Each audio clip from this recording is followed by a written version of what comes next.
दी दोस्तों, जय माता दी। आप सभी के जीवन में ढेर सारी खुशियाँ बरकरार रहे। जेठ का महीना चल रहा है और जेठ का महीना बड़ा ही पावन और पवित्र महीना माना जाता है। इसमें बजरंगबली की पूजा विशेष रूप से की जाती है और बड़वा मंगलवार के नाम से भी जाना जाता है। अगर आप पहली मंगलवार धारण किए होंगे, व्रत किए होंगे विशेष रूप से, तो आपको तो बजरंगबली का आशीर्वाद प्राप्त हुआ ही होगा। लेकिन माना तो जानते ही होंगे कि जेठ महीने के जितने भी मंगल पार पड़ते हैं उस सभी बड़वा मंगलवार के नाम से ही जाना जाता है। अगर आपका पहला मंगलवार जो 13 मई को था, किसी कारणवश व्रत नहीं धारण कर पाए हैं, तो जेठ महीने में 5 मंगलवार पड़ रही है।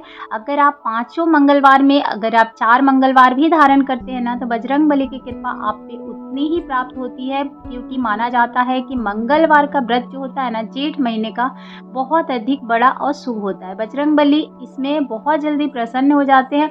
इसमें आप छोटा उपाय भी करते हैं तो बजरंगबली की कृपा आपको प्राप्त हो जाती है, क्योंकि माना यही जाता है कि कलयुग में एक साक्षात भगवान जो है ना वो बजरंगबली ही हैं। उनकी पूजा करके आप बहुत जल्दी उनको प्रसन्न कर सकते हैं और उनकी कृपा प्राप्त करने के लिए आपको इस वीडियो में आज 5 अचूक उपाय मिलेगा, जिससे कि अपने घर में कोई भी परेशानी हो, चाहे फिर धन से या फिर कर्जा हो या फिर घर में नेगेटिव ऊर्जा हो या फिर आपके घर में कोई भी कार्य हो रहा है असफल हो जाता है, तो वो सारी समस्या समाप्त हो जाती है। यही माना जाता है अगर ये छोटे छोटे उपाय करते हैं। बजरंगबली को तो प्रसन्न करने के लिए बस भक्ति भाव चाहिए। उनके प्रभु श्री राम की अगर पूजा उपासना की जाए तो बजरंगबली बहुत जल्दी प्रसन्न हो जाते हैं। लेकिन अगर आप सही तरीके से पूजा नहीं करते हैं तो फिर माना यही जाता है कि अगर हमसे थोड़ी सी भी गलती हो जाती है तो हमारा जो पूजा होता है वो सफल नहीं हो पाता और हमें कोई भी इसमें पुण्य फल नहीं प्राप्त होते हैं। तो अगर आप बजरंगबली की उपासना करना चाहते हैं तो चूकिएगा मत। अगर किसी कारणवश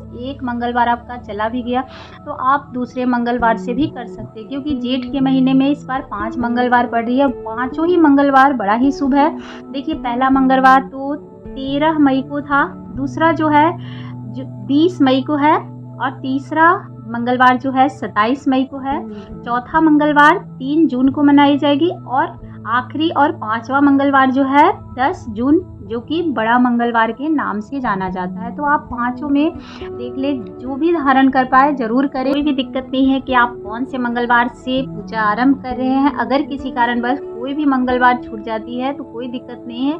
आप जितने भी मंगलवार करना चाहते हैं ये उपाय अवश्य करें। आप पहले और आखिरी भी मंगलवार को उपाय करेंगे तो आपको उतना ही फल। आपको जब भी आप बजरंगबली की पूजा करें, सर्वप्रथम आपको प्रभु श्री राम की उपासना करना है। साथ में सीता मैया की उपासना करने के बाद बजरंगबली की उपासना करते हैं तो बजरंगबली बहुत जल्दी प्रसन्न हो जाते हैं, क्योंकि इसी महीना में जेठ के महीने में ही बजरंगबली का प्रभु श्री राम से मिलन हुआ था। इसलिए ये महीना बहुत ही शुभ माना जाता है। इस महीने में कोई भी मंगलवार का व्रत धारण करता है, उसके कितने भी दिक्कत हो, कितनी भी परेशानी हो उसके जीवन में, उस सभी टल जाते हैं, क्योंकि बजरंगबली बहुत जल्दी प्रसन्न हो जाते हैं। इसीलिए बड़ा मंगलवार के नाम से भी जाना जाता है। व्रत भी इसी नाम से किया जाता है। पवन पुत्र हनुमान जी की पूजा करते हैं ना, तो हनुमान जी का प्रिय भोग भी आपको जरूर चढ़ाना चाहिए।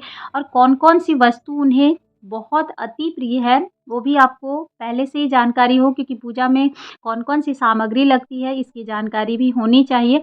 उनकी कृपा प्राप्त करने के लिए यही माना जाता है। बजरंगबली की पूजा सामग्री बहुत ही क्वांटिटी बहुत अधिक नहीं होती है। कोई भी मनुष्य जिसके पास मान लीजिए धन्य बहुत कम है वो भी उनकी पूजा कर सकता है। एक बजरंगबली की तस्वीर होनी चाहिए। तस्वीर आपके घर में नहीं भी है तो आप बजरंगबली के मंदिर जाकर भी पूजा कर सकते हैं। लाल पुष्प उनको अति प्रिय है, आप सिंदूर जरूर चढ़ाएं।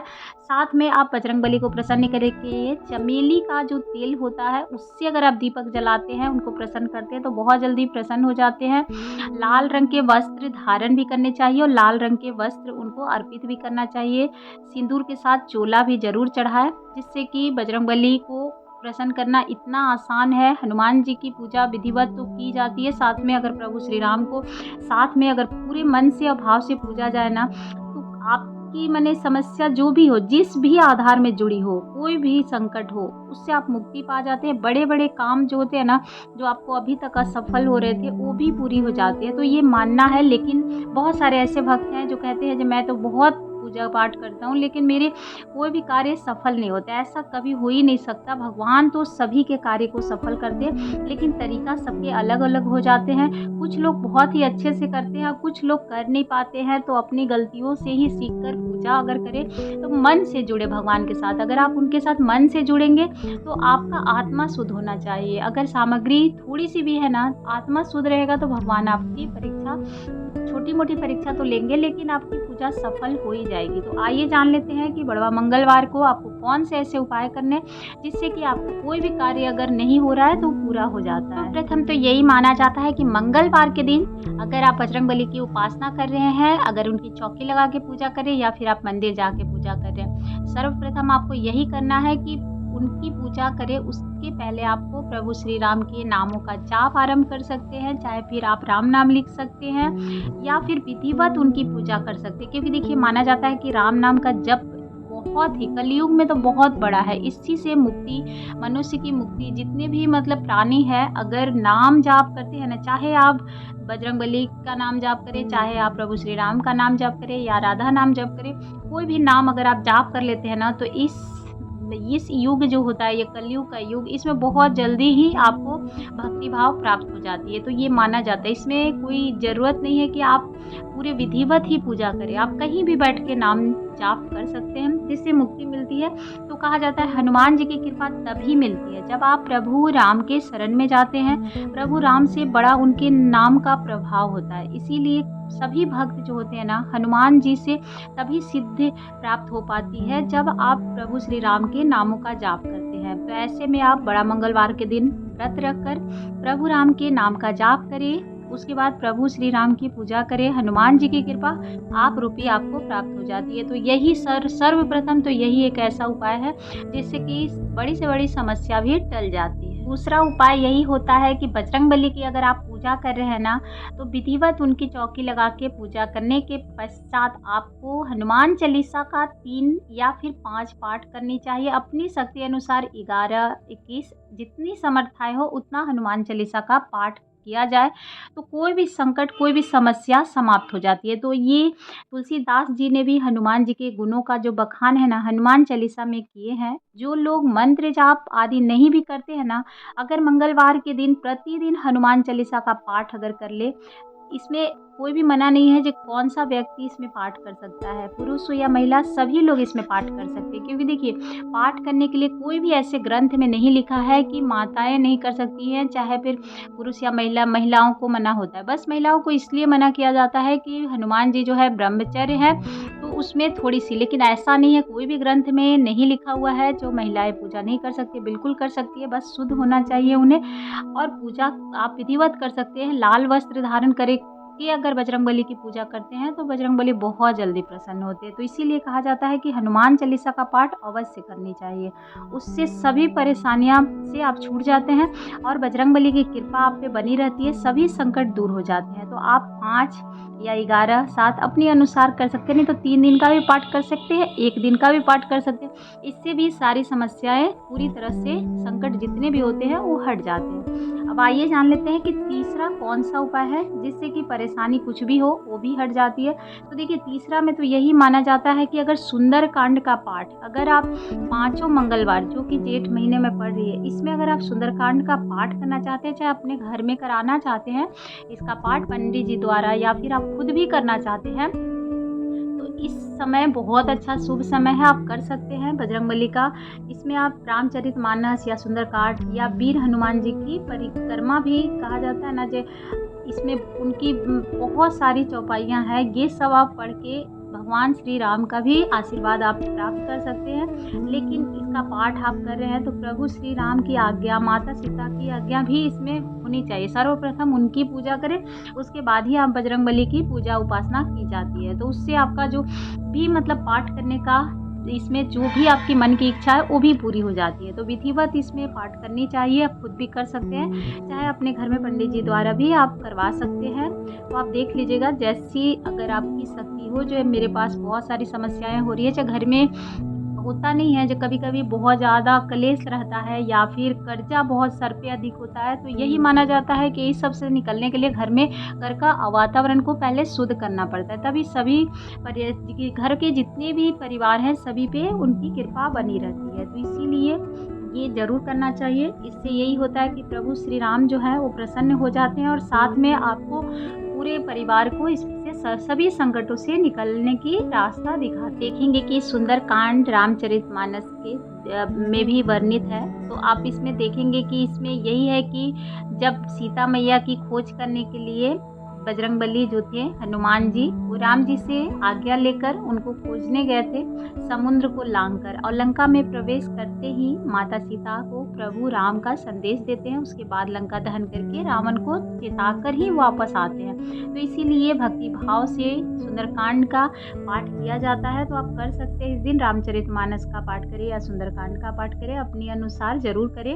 इसीलिए भक्त जो है बड़ा मंगलवार को सुंदरकांड का पाठ भी करते हैं, इसका आयोजन कराते हैं, भंडारा भी कराते हैं पाठ करने के बाद, क्योंकि हनुमान जी का आशीर्वाद भी मिलता है, साथ में प्रभु श्री राम की भी आशीर्वाद प्राप्त होते हैं। तो कृपा पाने के लिए, अपनी मनोकामना पूरी करने के लिए, नकारात्मक शक्तियों का नाश करने के लिए हनुमान जी का आशीर्वाद जो होता है आप ले सकते हैं। तो ज्ञान और बल की भी ये होती है, आपका मंगल अगर ग्रह में कुछ दिक्कत है तो उससे भी आपको छुटकारा मिलता है, ज्ञान की प्राप्ति होती है, बल की प्राप्ति होती है, आत्मविश्वास बढ़ता है, सफलता बढ़ती है, यश की प्राप्ति होती है, और कोई भी हार जीत में अगर आप बार बार असफल हो रहे हैं उसमें भी आपकी बढ़ोतरी। अगर मनुष्य जब भी अगर भगवान की भक्ति भाव करे तो पूरी श्रद्धा से करनी चाहिए, क्योंकि श्रद्धा से जब कोई भी पाठ आप आरंभ करते हैं तो आपका पाठ वो सफल हो जाता है। मन में दृढ़ संकल्प लेकर ही करना चाहिए। अब देख लीजिए, जो अगला जो उपाय है वो यही है कि हनुमान जी प्रभु राम के संकट मोचन थे। तो हनुमान जी जो हैं वो प्रभु श्री राम के सभी संकटों को दूर भी करते हैं। तो इसीलिए कहा जाता है कि संकट अगर किसी के ऊपर आई है, उससे अगर मुक्ति चाहते हैं तो संकट हनुमान मोचन जो हनुमान अष्टक का पाठ होता है वो आप कर सकते हैं, क्योंकि इससे भी संकट मोचन है। मतलब आपके अंदर जितनी भी परेशानी, आपका घर के जो संकट है उसे पूरी तरह से हर लेते हैं। इसीलिए माना जाता है कि हनुमान अष्टक का पाठ अवश्य करनी चाहिए, क्योंकि हनुमान चालीसा में भी दिया गया है कि बड़ा मंगलवार को आपको अगर समय मिले, किसी भी समय मिले, अगर आप पूजा कर रहे हैं, भक्ति भाव से कर रहे हैं, आपको थोड़ा सा भी समय मिले तो हनुमान जी के समक्ष बैठकर संकट मोचन हनुमान अष्टक का पाठ करें, उनकी कृपा को आप प्राप्त करें। अपने घर की कोई भी परेशानी हो उसे दूर कर सकते हैं। तो ये बहुत ही छोटे छोटे उपाय हैं, लेकिन और भी एक उपाय ऐसा है कि बजरंग बाण का जो पाठ होता है ना, वो आप तभी कर सकते हैं जब हर तरफ से आप हार गए, हर उपाय करके आप देख लिए, बहुत अधिक समस्या में फंस गए हैं, अब कोई रास्ता नहीं दिखता है, तभी बजरंग बाण का पाठ करना चाहिए। क्योंकि बजरंग बाण का जो पाठ होता है ना, जब आप पूरी तरह से हार जाते हैं तभी ये पाठ करना शुभ माना जाता है, क्योंकि हर वक्त इसका पाठ आप नहीं कर सकते हैं। तो यदि आप किसी विकट से विकट परिस्थिति में फंसे हैं या आपको किसी भी संकट का आभास हो रहा है, लग रहा है कि अब मैं इससे नहीं बच पाऊंगी, या ऐसी कोई परेशानी आ रही है जिससे आप बचना चाहते हैं, तो आपको बड़ा मंगलवार के दिन बजरंग बाण का पाठ अवश्य करें। क्योंकि बजरंग बाण का जो पाठ होता है ना, रोग दुख हास्ती जितनी भी समस्याएं हैं उससे मुक्ति मिलती है। तो इसीलिए ये बताया जाता है कि ये पाठ तभी आप कर सकते हैं जब आपको लगे कि आपको इसकी ज़रूरत है, तभी ये पाठ करें, अन्यथा इस पाठ को आप हमेशा हर वक्त नहीं कर सकते। तो ये छोटे छोटे उपाय हैं जिससे आप बजरंगबली को प्रसन्न कर सकते हैं। बजरंगबली को प्रसन्न करने का ये बहुत ही अचूक उपाय है, क्योंकि माना जाता है, देखिए, बड़ा मंगलवार के दिन आप बजरंगबली को तुलसी के जो पत्ते हैं ना, 11 तुलसी के पत्ते में आपको राम नाम लिखकर उनको अर्पित करना है। तो आप कर सकते हैं। माला स्वरूप तो आप नहीं बना सकते, क्योंकि देखिए सुई नहीं पिरोई जाती है तुलसी की पत्तियों में।